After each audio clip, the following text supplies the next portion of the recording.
Do not adjust your screens. Yes, Out of Pocket is back on a Thursday. It is our first Thursday, as a matter of fact, on the new Boom Broadcasting YouTube channel. So, had to make a big event about this. I will get into more detail about why I'm wearing this particular hat. And so, we have a huge show in store for you. We got some guys who are Boom Broadcasting personnel in on the show. We have a huge football episode slated for you. So, without further ado, let's get started.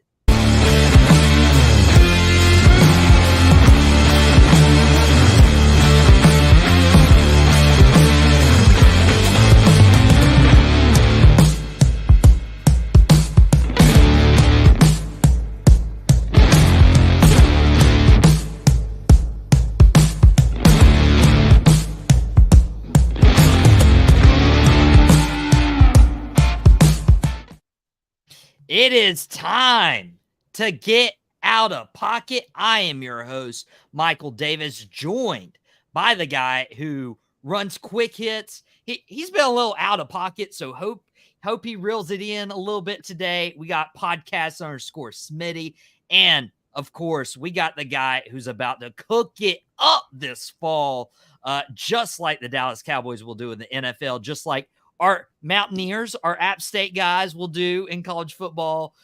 We got Aaron Schneider from Schneider's Cafe. And I told you guys before we played the intro package, I had a story about this hat, okay? Because we're not talking baseball, but we're talking some NFL.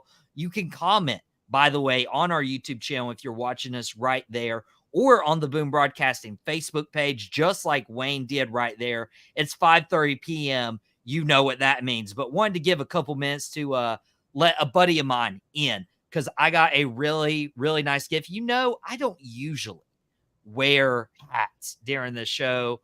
I'll usually have my headphones in. I'm good. You know, usually hair back in, ponytail. You know, sometimes I'll let the flow go if I'm feeling risky, you know. But I got a tremendous, tremendous gift from one of my buddies in Texas who had went to a Rangers game and thought enough of me to send a hat my way. Complete surprise this morning when I got to work. It was one of the best things that could happen to me. So from the bottom of my heart, wanted to give my guy Scott a shout out. Scott, thank you so much. Go Rangers. Glad they're playing a little bit better now. And we'll get into some football as well. And Wayne approves. So if Wayne approves of the fit, I got a good fit right there. Wayne knows style for sure. But wanted to talk about some of y'all's favorite teams. You know, Shannon's a 49ers fan. Aaron's a Panthers fan. Shannon and I did a Panthers podcast together for Fans First Sports Network before I took over the Dallas Cowboys Network. That's available also on the Boom Broadcasting YouTube channel. But wanted to talk about people skipping out of their training camps, right? The 49ers are having this issue with Trent Williams and Brandon Aiyuk. The Dallas Cowboys are having their own issue with Aaron? Brandon Aiyuk actually reported at training camp. He's there. Trent Williams is not, but Brandon Aiyuk is at training camp. Is Brandon Aiyuk participating? I cannot recall. The article I read said he was present at training camp. Dude. Huh. That is good news right there. So Aiyuk is there.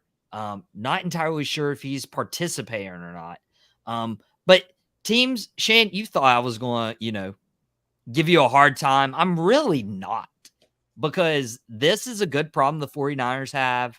This is a good problem the Cowboys have in addition to that. And I'm sure myself and my father, Mac, will be talking about this on Dad and the Boys that drops tomorrow. But it seems like these powerhouse teams will get too much talent, and there's not enough of the pie to go around. I'll mention if I'm concerned about that on the Cowboys side tomorrow during that episode. But Shannon, are you as a 49ers fan concerned for the team not having enough pie to go around? I'm not at all worried about it. To be real about it, I'm not worried. So, but seriously, Wayne, I'm tired of telling y'all. I mean, for real, I am. The fact of the matter is, right here, is this squad is still intact. Our squad is still intact. We still have pieces. We still have guys there. This is the part where I need everyone to chill.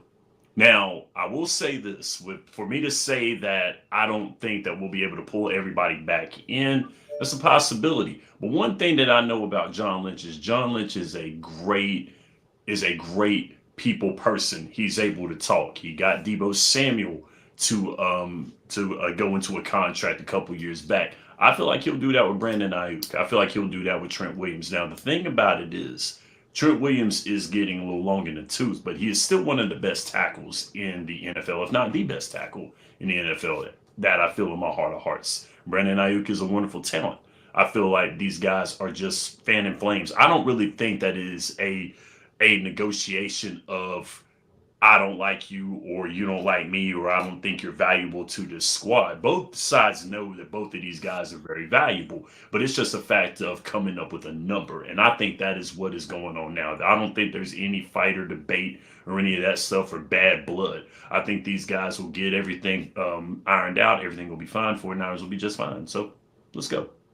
So Shan's not worried about his 49ers. Aaron, should he be? I mean, no, this is the best problem that a team could possibly have, that they have so much talent that their players want to get paid more. I wish Carolina had that problem. Hopefully we'll have that problem someday, but right now, no. But yeah, no, he should not be worried at all. Yeah, Panther fans more concerned about Bryce Young and how he'll step up. And we'll talk about, because obviously Bryce Young's career is going to be compared to CJ Stroud for honestly the entirety of their careers, however long both of those are. Max saying big money takes time. That is huge. Also just got done watching the Cowboys press conference from earlier, and Jerry Jones was like explaining the salary cap, and Jerry didn't seem worried about, CeeDee Lamb's holdout, just like he wasn't concerned about Zach Martin's, just like he wasn't concerned about Zeke Elliott's a few years ago. Like it's a common occurrence. Like everybody has players who hold out, but we never know how this will end up. Will it end up in a huge contract extension? Will it end up in somebody getting traded? We talked the other day about Brandon Aiyuk potentially getting traded. My pick is Pittsburgh still, by the way, Shannon. Maybe. I mean, the thing about it is, though, is that, yeah, and he did report to training camp. He did not participate the very first day of training camp, but he was there. So that is a good sign. If he was not anywhere near the facility, if he was on vacation somewhere, then you'd have a problem. But he was not. He's not on there. He's got his mind on playing football.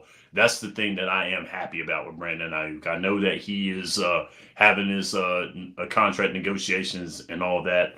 I still think his mind is on playing. His mind is on winning. But if his mind is on winning, then he's staying in San Francisco because you don't want to go anywhere else with an uncertain future. There's stuff talking about him wanting to go to Washington because Jaden Daniels and he are really good friends.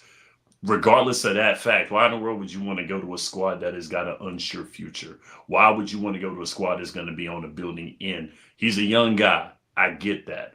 But the fact of the matter is Washington has had some trouble. They're into a new regime.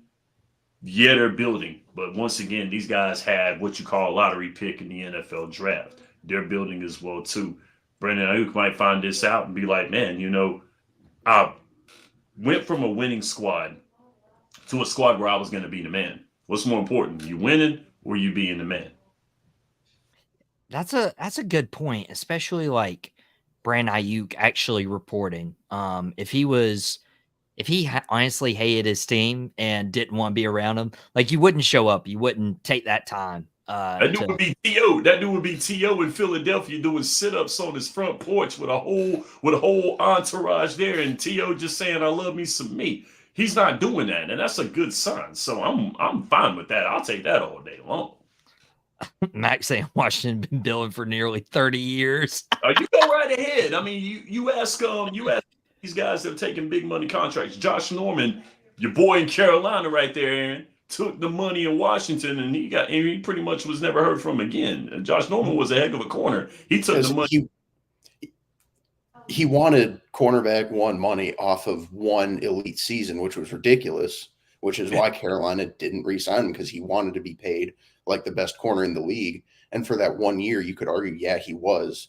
But that was the only year of like high quality production you saw out of him. They went to a bottom feeder squad as well, too. So they have it. That is why you shouldn't pay a quarterback or any other player based off one good year. Isaac Carson. And that's the reason why they put this in place right here. Because, when you got rookies holding out, everybody listened to the whole thing with the Raiders and Jamarcus Russell holding out for more money, and that dude fell on his face. So they put these contracts in place for these rookies to go ahead and get themselves established to the point where they don't think they're bigger than their squads. Brandon Aiyuk was a bottom of the first round pick, but that doesn't mean anything. Washington ain't what it used to be. It would be a great situation for Aiyuk. Man, please. Come on, man. No. It would not be him, because he's playing in a monster conference right now. That NFC East, although I do not want to give it credit, because Philadelphia and Dallas play in the NFC East, but let's be honest, these guys have mounted up. Now, Dallas, on the other hand, not so much. Hope that long snapper does good for you right there, my friend. I'm sorry I had to do it. I hate to do it. It's been embedded in me in the 90s. However, it will be tough for them to be in Washington, because Washington, they got to figure out who in the world they are. Hey, Scout, you got to figure out who they are. So this is the hardest thing for them to do right now. I mean, the money is what's up. I'm not about a man not getting paid. But let's be honest. Do you want to be the man and get paid and be wonderful? However, or do you want to go and you want to win? Do you want to be a perennial winner? Or do you want to go to back-to-back title games? Do you want to go to the Super Bowl? Do you want to do this? It depends on what he wants with his career. Wayne's like, man, please. By the way, if you are watching Out Pocket for the first time, or even if you're joining us, like, our comments are filling up right now. We've had Mac, Wayne, Andrew, Angela, Magnify. We got Dale Marketing right there watching Out of Pocket. You're making sure your teeth are pearly white, and advertising marketing that too. Wayne, Andrew, saying you're crazy. Jaden Daniels is the truth. Nah, oh my God. Whoa. Now, with that being said, right here. Now, I have to live with that, man. That's my roommate. You know what? No, with that being said, with all that being considered, with the 3 quarterbacks that came off the board, I got Jaden Daniels. I had Jaden Daniels as my best quarterback, even over my boy Drake May. I had it over him. I think that Jaden Daniels is a good ball player. I like Caleb Williams, but Chicago is Chicago. Let's be honest with you. It's nothing wrong with Jalen. Nothing wrong with him at all. It's just Chicago don't know how to build, and Chicago is a dumpster fire because they don't know how to build. It's been like that for years with Chicago, and there's no disrespect to him as a player, but I like Jaden Daniels coming out. I thought he was going to come off the board first over Caleb Williams. I felt like in my heart of hearts he should have, because Caleb Williams didn't have that great of a senior year. So I'm not disrespecting the fact of who the quarterback is. I'm disrespecting the organization as who they are. It's the organization with me. So it's no quarterback, no, he's going to a squad that has no potential. It's the fact if the organization has potential. That's my thing. I mean, they got a brand new regime. Things are looking up for them. They seem to be on the up and up. Dan Snyder's gone. I think that was the biggest issue with them. Yeah. So, yeah, I mean, there's just too much unknown to say if Washington would be a good situation for a borderline superstar wide receiver like Brandon Aiyuk to go into. Because he could, like, the 49ers are equipped to contend for Super Bowls right now. Washington might not be that for another 3 years, 4 years. And of course, Mac has to bring my age up with Peyton and Ryan Leaf. I remember watching that draft there and watching Ryan Leaf fall on his face. But one thing that can be said, the Chargers can thank Ryan Leaf for the draft pick of LaDainian Tomlinson. That's what they can thank them for. So, yes. Yeah, it's always fun looking at these draft classes, but more so like these quarterbacks, what they do afterwards. Now, I saw these pop up in the comments, right? Aaron, you're not a wrestling guy, are you? Not particularly, no. Dude, so we got a few wrestling fans in the comments, right? Wayne being one of them. He's been on the Nightcap a few times. He's been on Drop the Mic a few times talking wrestling. Saying Aaron looks like Bray Wyatt, encouraging us to run. But I think Angela's already run because she says you look too much like the Undertaker. It's starting to scare her. I don't look like the Undertaker. You see, that's two wrestlers who I actually know. I swear, I don't look like either one of them. I promise. Hey man, all dude, your roommate came in there. That's my niece right there that said that. So it's all good, man. It's overlooking, man. It's all right. Well, drop in the comments if Aaron looks more like Bray Wyatt, Undertaker, or neither. Max saying Braun Strowman. Strowman, hey, Strowman's what's up though, man. For real. Strowman is dope. I mean, I can see Strowman more than I can see the Undertaker though. For real, I can't see that. So I don't know. We gotta figure out what hat we want to put on Aaron. I just looked up Braun Strowman. I could definitely see that a little bit. Told you, man. The Strowman right there. The Strowman. Especially when he had hair too. Yes. Yeah. especially when he had hair. That would be quite the visual for sure. Wayne saying, man, I miss watching LT play. Oh man, incredible. I mean, if you want to watch LT play, you can see that in my man Christian McCaffrey though. I think that he's got LT type game and he's in an offense that is like what LT had when he was in San Diego / LA. Man, Wayne's still laughing about everything. We're going to put a poll up on our social media, by the way, and see what wrestler Aaron looks like, and we're also going to get Aaron into wrestling. So yeah, I actually see Bray Wyatt the most out of those three that have been mentioned. We're gonna put him in the rocking chair. We're gonna put him in the rocking chair. Lawrence Taylor. Hey, Lawrence. No, yeah. Lawrence Taylor, yeah. No, not Lawrence Taylor. LaDainian Tomlinson. There's two LTs. Yeah, but LaDainian Tomlinson is the younger LT. LT is, Lawrence Taylor is Lawrence Taylor, and plus also he's a Tar Heel as well too. Okay, we don't have to talk about not only do we have the greatest basketball player of all time, but defensive player to ever play the game of all time. That was a Tar Heel.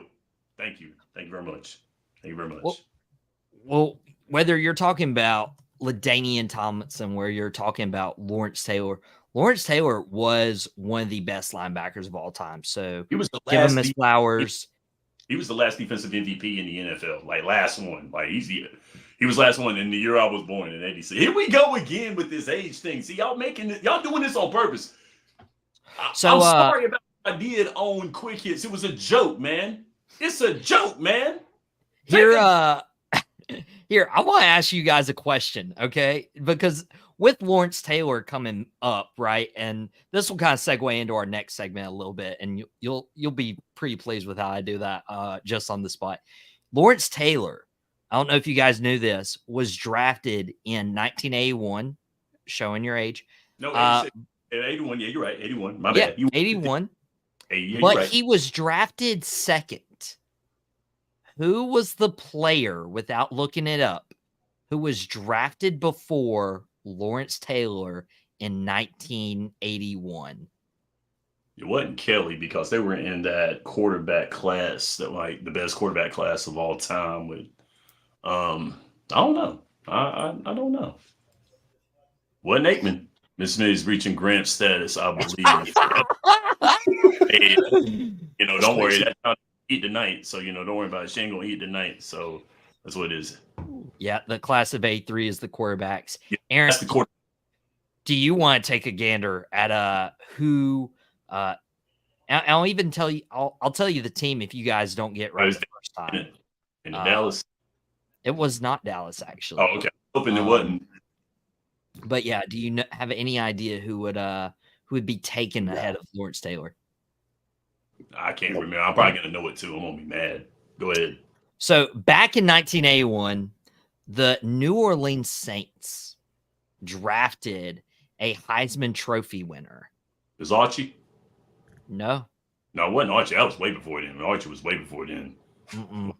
Heisman Trophy winner. It wasn't Flutie because that was that was later on. Flutie won with Boston College. You're thinking quarterback. It's not a quarterback. I know that. I mean, I know it's not a quarterback. I mean, I'm just thinking the Heisman Trophy winners now. That's what I'm thinking of. So I don't know, man. Go ahead. I'm gonna know it too. I'm gonna be mad. Drum roll, please, from all our people watching live on Out of Pocket. The guy taken above George Rogers. Well, there we go. It's George Rogers. Yeah, it's George Rogers. Yeah. Well, I was never gonna get that. That was 20 years before I was born. And it was before I was born too. Ha. So the guy taking over Lawrence Taylor was George Rogers, a running back from South Carolina. That was the pick. Shout out to him. Running back. Yeah. George Rogers, running back, Heisman Trophy winner, taken by the Saints ahead of Lawrence Taylor. Saints might go back and rue that day, taking Rogers over Lawrence Taylor. Yeah, they are. They are. You got to. You do. I mean, you picked over Bubba Tar Heel, you turds. Come on, man. Yeah. Well, here's the deal, though, is because last year, the Carolina Panthers were deciding between Bryce Young and CJ Stroud. Took Bryce Young. CJ Stroud ended up winning Offensive Rookie of the Year in Houston. And the Panthers were the worst team in the NFL and had given up their first overall pick to take Bryce Young last year. So instead of keeping what they would have originally and wait to draft Caleb Williams this year, they went ahead and took a chance on a franchise quarterback last year. Shan, you and I have talked about that until we've been blue in the face. Carolina blue, if you will. Panther blue, not UNC blue. Just to clarify, I would never wear that shade of blue on my face.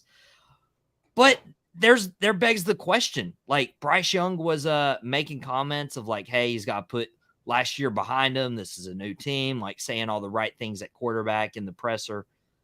What? Andrew saying that was my second guess. Oh my God. I hear you. Andrew, man, you're cracking me up right now in the comments. Keep it up, my friend. Wow. This is the fun we have on Out of Pocket live 5:30 Monday, Tuesday, Thursday, Friday. If you're not a part of this, subscribe. Like, it's free. What are you doing? Kind of deal. And get you in our college football giveaway that I'll mention closer to the end of the show. What do you guys, and Aaron, you're the Panthers guy. What do you think Bryce Young needs to do this year to show that, he can compete with one of the best? And Max even thrown it out there. Does Young even have the team to step up around him? Yeah, that's yet to be known. They spent their money smart, big money on offensive line, drafted a wide receiver, traded for Deontay Johnson. I'm happy with how we spent our money, other than not re-signing Frankie Louvu, but that's a whole nother thing.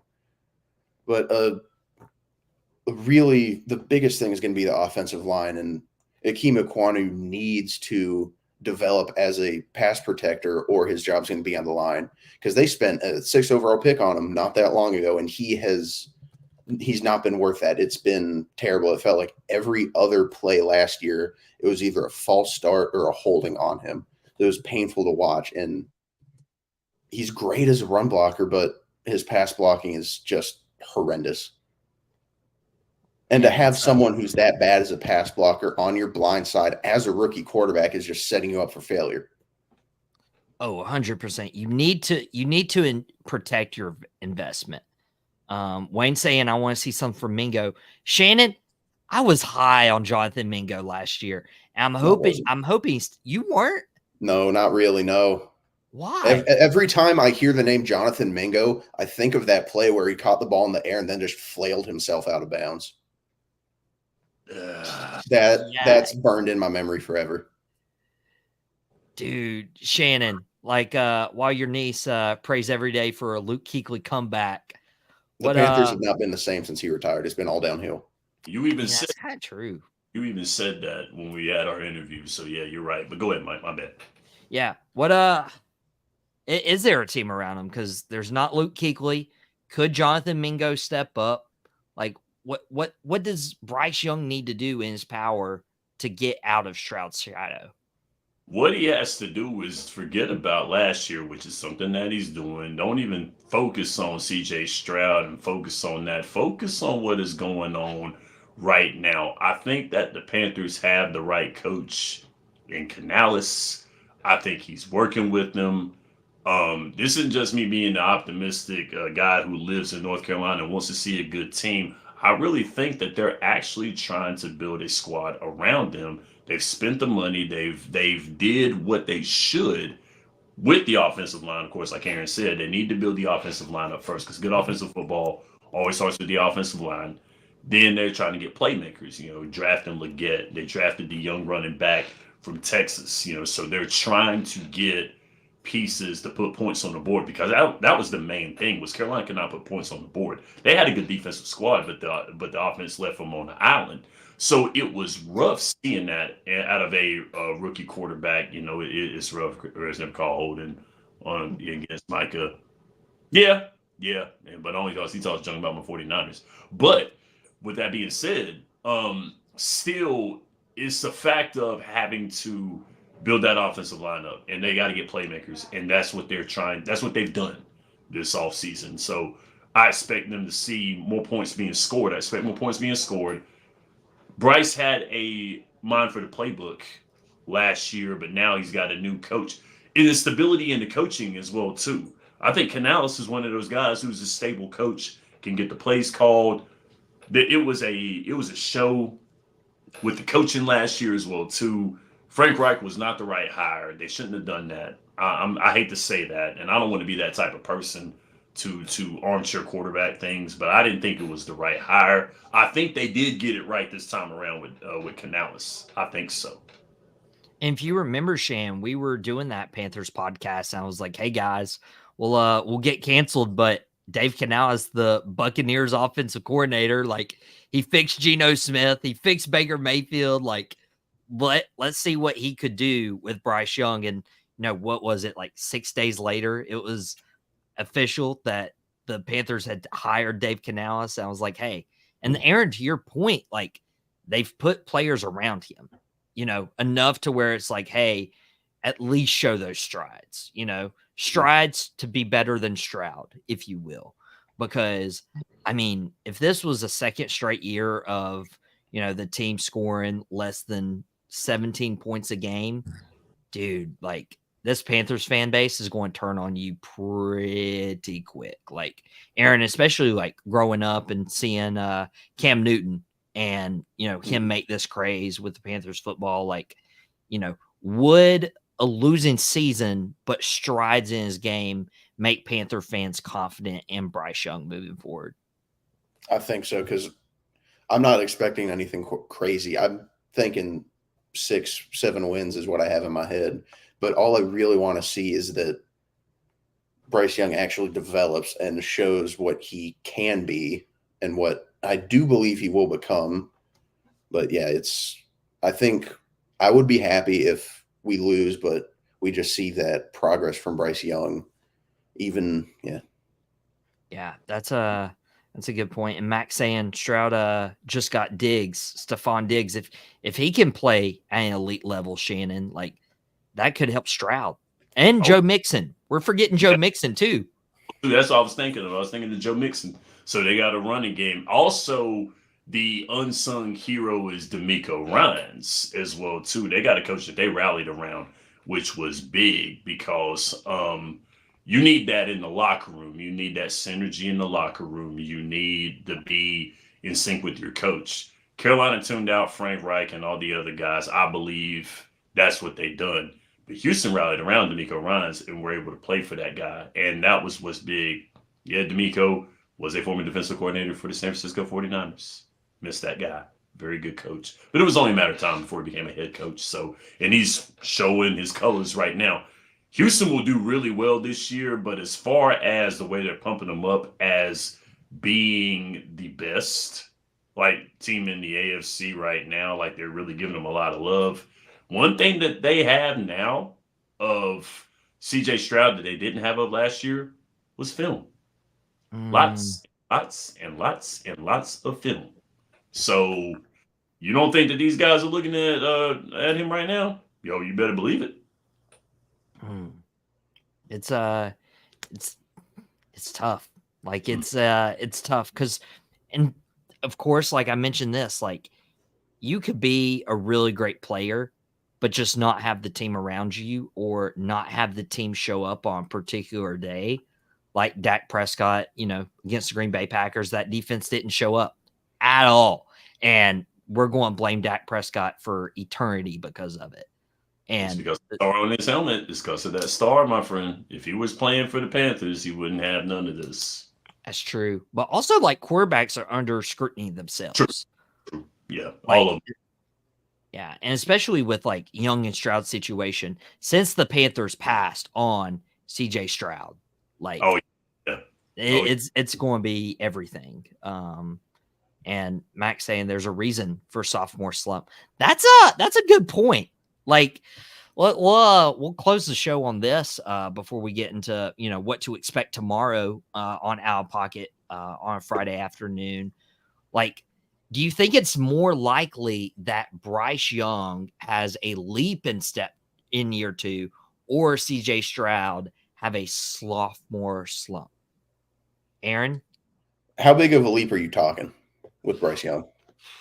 I mean, enough to where it's like, okay, this dude can play.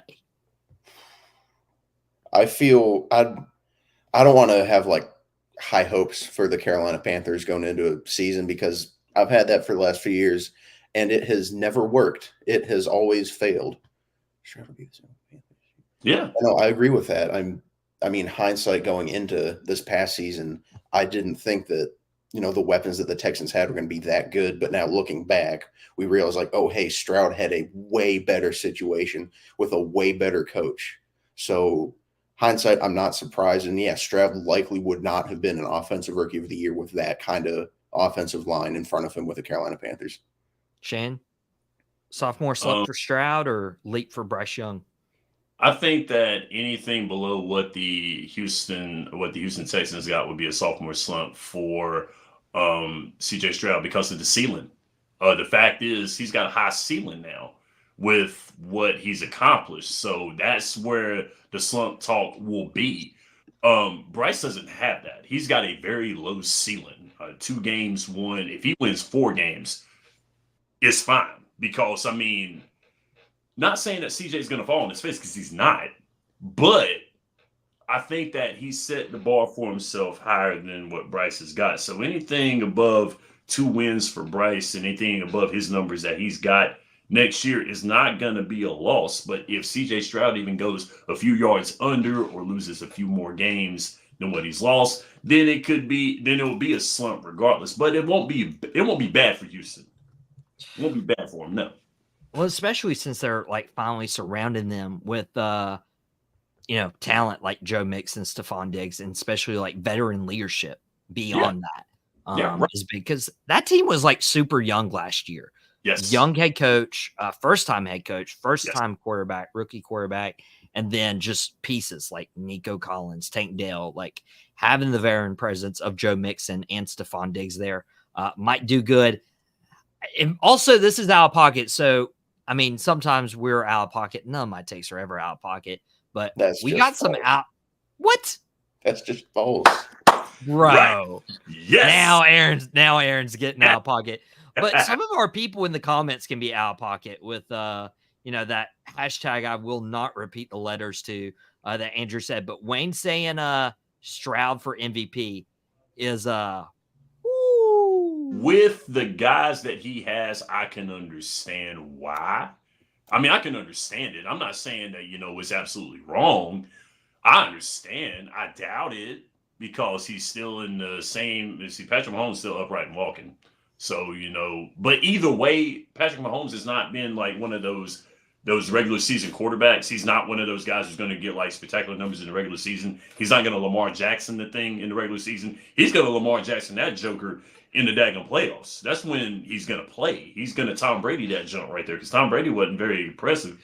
Peyton Manning was eating in the regular season. Tom Brady was not. But when it came down to the playoffs, that man was having a souffle. You know what I'm saying? I mean, more than a souffle, Tom Brady has more Super Bowls than any NFL team. He won when it mattered. He was good when it mattered. So that was what did it for him. And that's the separators. So it would be dope to see CJ win a MVP in the second year as a quarterback. It could happen, could not happen. But as far as going for a Super Bowl, probably not. But still room to grow. That's the thing. Still room to grow. Yeah, there's room to grow. We'll see, and honestly, I don't love evaluating quarterbacks. Like I will because we have a sports show. I don't love evaluating quarterbacks in draft classes until 3 seasons. Like you get that, rookie, great year or rookie year where you're like just learning and getting your feet wet. Second year, you could do a sophomore slump, or second year, you could go to the other side of the spectrum and just wow people. But it's that third year where we're like, okay, we know who you are. We know if you can improve from off season to off season, and we'll just see where it goes. Much like I want to see where this college football 25 giveaway goes. To our first 500 subscribers, we're sitting around the 345 mark as of this show, as of this live stream. And once we hit 500, so we're about 155, if I had to do math, away from announcing this giveaway. This could be by the end of the week. This could be by the end of the month, like whenever that could be. Whenever we hit 500 subscribers, Boom Personnel, the 3 people you see on the screen, Mouthing Off with Mike, several others who are bringing content to you. We all pulled our resources together to give one of our 500 subscribers this giveaway because we want to show our appreciation for you and for supporting all of our content, like for supporting Quick Hits, for those who will support Schneider's Cafe, for those who will support Out Pocket and all the other shows I'm doing. Like, you guys are a big part of what we're doing. So be sure you get in on this giveaway by subscribing and following the instructions in the video on our YouTube homepage. Out Pocket will be back on Friday. That's tomorrow, exclusive to this Boom Broadcasting YouTube channel, where we're gonna talk some more sports. Of course, that's what this show's about. Be sure you follow our YouTube channel. Also, Shan was on the nightcap last night with Mouthing Off with Mike and Sean Lucas. So you guys can find that on the Boom Broadcasting YouTube channel. It's available on demand. And if his channel, Mouthing Off with Mike, if that YouTube channel gets 200 subscribers, he's got to shave into the Dirty Dom stash. So I want to see him without a beard, but more importantly, I want to see him with the Dirty Dom stash. So please, if nothing else, just do it for me. But for Michael Davis, Shannon Smith, and Aaron Schneider, we'll be back tomorrow for Out Pocket, and we will see you guys next time.